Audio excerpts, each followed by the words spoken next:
Um, when we speak of service,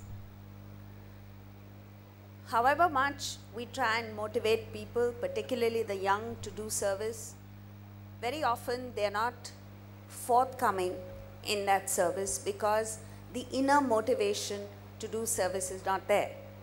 And one of the things which contributes immensely to the service-mindedness of a person is the feeling of one, emotion.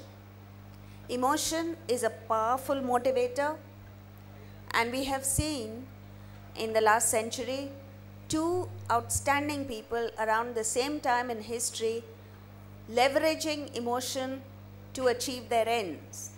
One was Hitler, who used it in the negative sense. He used hatred to bring about destruction. Another was Gandhiji, who used a positive emotion, love, to in fact achieve a miracle.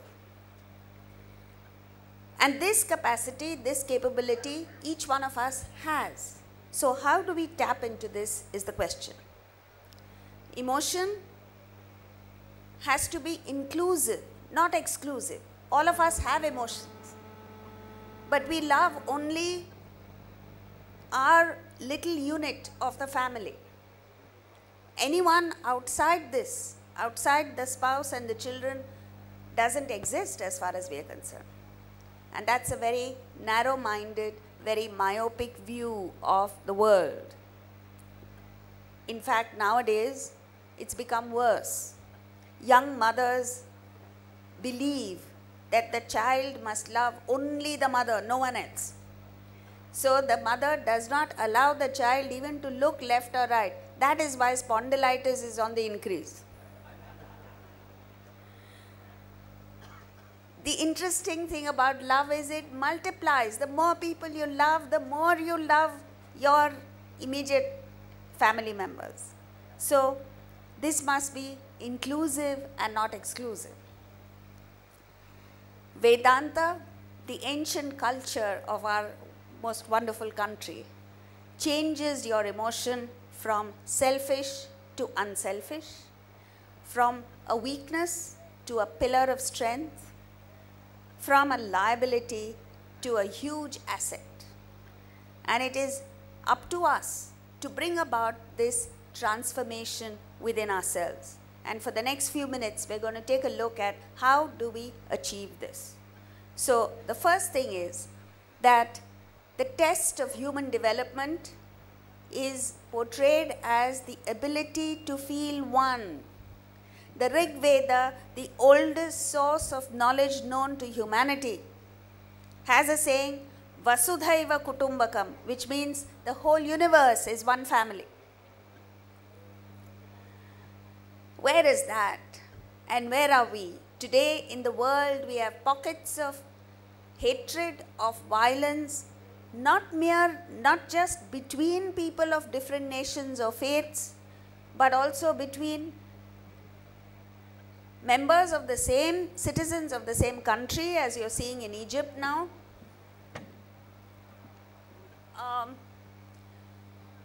Within a given community, even within a family. If somebody were to take a look at the cases that are clogging our courts, you'll find a high percentage of them where brother is warring with brother, parent is warring with child, so on and so forth. So the test of development is oneness. It's no use you're being an erudite scholar. It's no use you're being brilliant or rich. If you don't have the capacity to feel one with people, you are not leveraging an inbuilt strength that we are all born with. So how do we bring about this oneness? The fact is that there is only one. Swami Ramatirtha said, if you see differences, you must understand it's only in your mind, because the reality is there are no differences. Yet, when we look around us, we see differences. How do these differences come? Let's take a look at physics. When you pass a ray of white light through a prism, it refracts that one ray of white light refracts into 7 distinct and different colors. But even when you see the different colors, you understand that one unifying ray of white light. Similarly, friends, there is unity, there is oneness in the universe. But because we're seeing it through the refracting medium of our personality, which is the body, mind, and intellect, you see differences. And the tragedy is that all our problems come as a result of this otherness that we feel with people. Otherness is the cause of all our problems. Take a look at the Mahabharata. The Bhagavad Gita starts with Dhritarashtra, the blind king, asking Sanjaya, the commentator, what are my sons and the sons of Pandu doing on the battlefield of Kurukshetra? The entire battle took place because one blind man, the king, could not see oneness between his sons and the sons of his brother. Shakespeare portrays this. And when you see otherness, you imagine enemies where there are only benefactors. So, Macbeth, for instance, King Duncan was his benefactor. But in his foolishness, he projected King Duncan as an obstacle and he killed Duncan in the belief that he would become king. And you all know what the result was. He never became king and he went mad saying that I have murdered sleep. He doesn't say I have murdered King Duncan. He says I have murdered sleep. He's unable to sleep.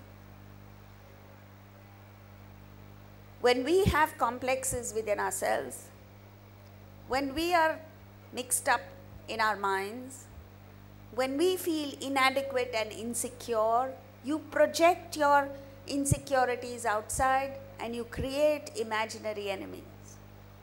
And then you're not able to tap into your own talent, your own abilities, your whole life gets wasted.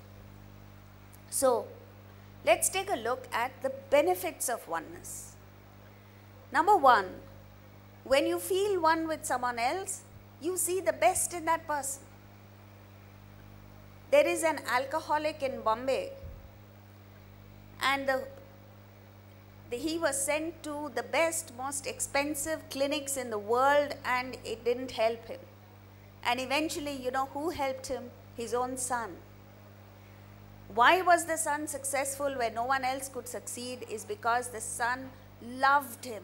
In spite of his alcoholism, in spite of all the negative things that the father did, the son absolutely adored the father. And it is this love that made the father quit alcohol. Second, you don't feel insecure. Go back to the Mahabharata. Yudhishthir did not feel insecure even when the battle was about to begin. He went across to the enemy camp alone, unarmed, to pay homage to Bhishma, his ancestor, to Dronacharya, his guru.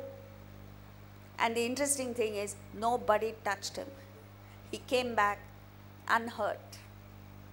Duryodhana, on the other hand, right from childhood was full of insecurities because he projected the Pandavas as his enemies because the problem was within. He didn't feel one with the Pandavas. Third, love is understanding. When you understand the other person, then the fault, you no longer get irritated with the faults. See, let's take an example. When you go out for a walk in the morning and your neighbor's dog barks at you, do you get upset? Do you turn around and say, do you know who I am? How dare you bark at me? You don't do that. Why? Because you have the complete understanding that the nature of the dog is to bark, and so it doesn't upset you. But when your spouse barks at you, why do you get upset? Because there is no understanding, there is no love. Where there is love, even when the person is nasty to you, you shrug it off. It's exactly like a dog barking. You understand it's the nature of the person. An irritable person must necessarily get irritated. What can you do about it? And this understanding gives you power. Next is power. Mahatma Gandhi had nothing going for me. He didn't have money, he didn't have political clout, he didn't have clout of any kind, and yet he had power. When he was arrested for no reason at all and produced before the judge, you know what happened? He was a prisoner. He was produced before the judge. The judge stood up when Mahatma Gandhi walked in. That is the power that a person who feels love, who is free from hatred, has. Try it. The reason that we don't have love, we don't have power, is because we are full of dislikes. You say, I don't like this person. That person gets to me. I don't like the sight of this fellow, so on and so forth. And it is these dislikes that strangle us. When you feel one, drudgery turns to revelry.